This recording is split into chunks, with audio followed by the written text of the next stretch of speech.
Aquest Sant Jordi us vull recomanar Boulder, de l'Eva Baltasar.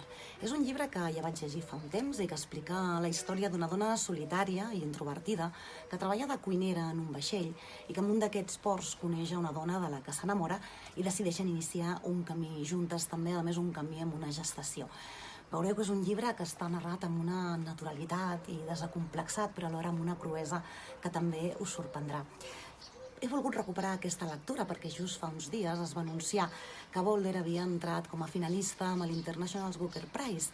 És tot un premi que reconeix la literatura de ficció arreu del món i per primera vegada inclou un llibre en llengua catalana. Jo crec que al marge de com acabi i quin sigui el premiat d'aquest Booker, jo crec que ja és tot un triomf que la nostra literatura estigui al capdavant d'aquesta llista i que a més també reconegui el treball de l'Eva Baltasar com tantes altres dones contemporànies que escriuen amb la llengua del nostre país, en llengua catalana. Que tingueu un feliç Sant Jordi i que gaudiu de la lectura.